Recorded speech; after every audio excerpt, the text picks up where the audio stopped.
clareira aberta, sombreada, dormia o tigre. Até que ele começou a escutar a lagartixa chegando. Tchaco, tchaco, tchaco, tchaco, tchaco. O tigre bufou e abriu um dos seus olhos redondos e laranjas. Lagartixa! Vim me queixar. Ora essa. O que poderia querer a lagartixa? Do que ela poderia se queixar? Ela passava a noite inteira dormindo, comendo mosquitos e escondida embaixo dos troncos. Ela não tinha nada do que se queixar. O que é a lagartixa? São os vagalumes. O que tem os vagalumes, lagartixa?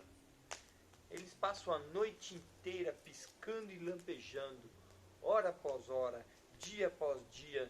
Não consigo dormir. Fico irritada quando não consigo dormir. Posso imaginar, disse o tigre. Bem, o que você quer que eu faça? Você é o Rajá, o rei da selva. Fale com eles. Peça para pararem de fazer isso. Preciso dormir. Faz noites que não durmo. Faça alguma coisa. O tigre segurou um bocejo, deu um suspiro e disse: ok, está bem, vou falar com os vagalumes. A noite ainda era alta e o tigre, quando colocava as patas grandes nos arrozais inundados, fazia ondular os reflexos prateados das estrelas no céu.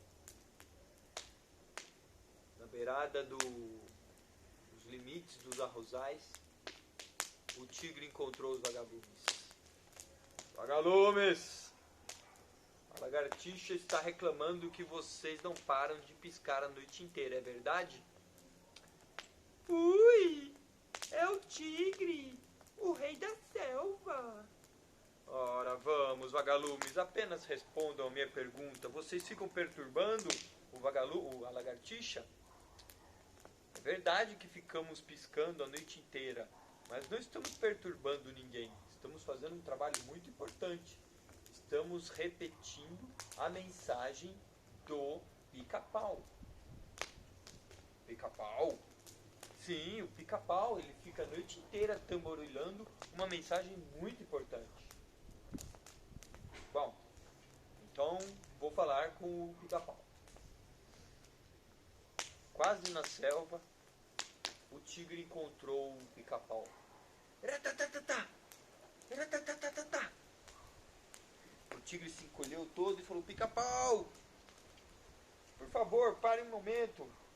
E o pica-pau: ratatatatá! Ratatatatá! Pica-pau! Pare um pouquinho.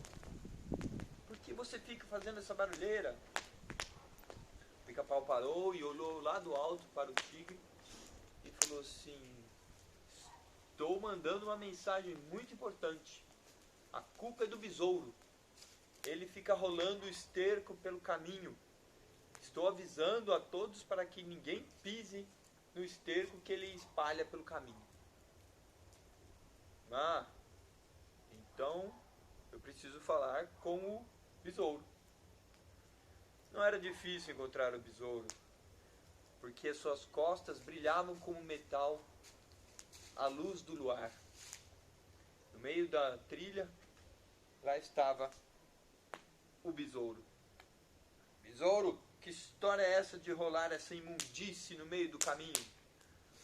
O besouro, quase rolando uma bola de bosta na pata do tigre, disse: é verdade, estou tirando um pouco do esterco que o búfalo d'água espalha todos os dias pelo caminho.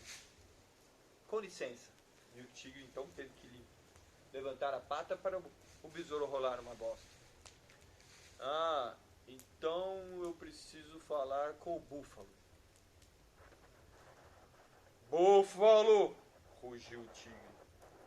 O búfalo saiu da água espirrando e esguichando e falou: Pois não? Engolindo seco. O tigre então disse: Que história é essa de você espalhar o seu esterco pelo caminho da selva? É verdade. Estou fazendo um trabalho muito importante. Estou tampando o buraco que a chuva faz. Toda tarde a chuva chove e faz um monte de buraco no caminho. Eu largo meu esterco tampando alguns buracos para que os animais não tropecem neles. Meu trabalho é muito importante. Bom, de fato, é muita consideração sua, búfalo. Obrigado. Eu vou falar com a chuva. Então o tigre subiu e continuou a subir. Subiu no morro mais alto, o Monte Agung, onde morava a chuva. O tigre deixou a selva para trás e nos bosques sentiu o vento balançando os seus bigodes. Passou por vegetação rala, tropeçou nas pedras e por fim suas patas estalaram na pedra lisa do alto do Monte Agung. Quando ele estava lá em cima, o sol já estava nascendo. O tigre parou e olhou. A floresta espalhava por raio de quilômetros uma explosão de cores, de flores e de perfumes. Lírios, orquídeas, trombetas azul rocheadas, uma explosão de vermelho fogo. Então o tigre sentiu o cheiro da ilanga, da tumbéria e do lírio. Por fim, ele ouviu o barulho dos pequenos riachos recém-nascidos. E lá no fundo, na fronteira dos rosais, ele mal conseguia distinguir o piscar e o lampejar dos vagalumes. Então ele sorriu e disse: Não é preciso perguntar para a chuva por que ela chove. Mas o tigre ainda se demorou um pouco ali, foi até um riacho, olhou as patas e pôde ver o caminho do rio até o mar, alimentando todos os seres da floresta, até o menor dos mosquitos.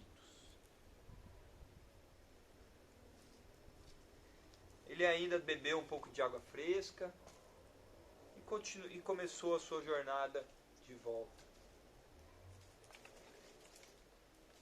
Já era quase noite quando ele encontrou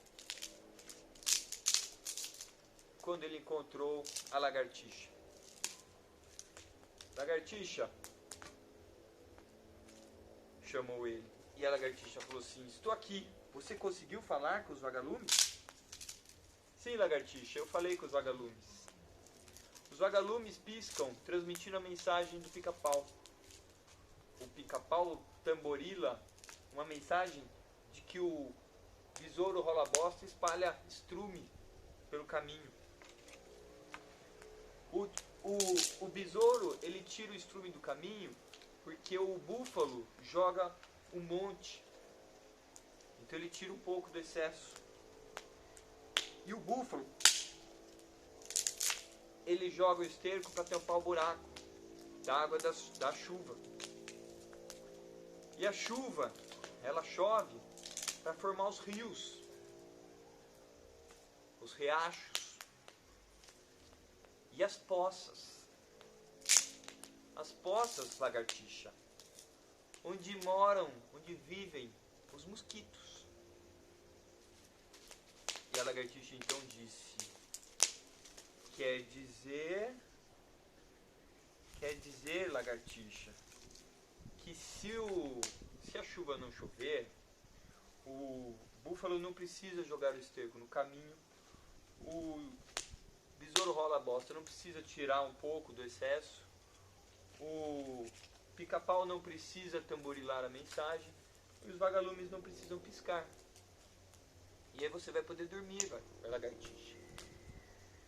Só que se isso acontecer, não vai ter poças de água. E aí não vai ter mosquitos.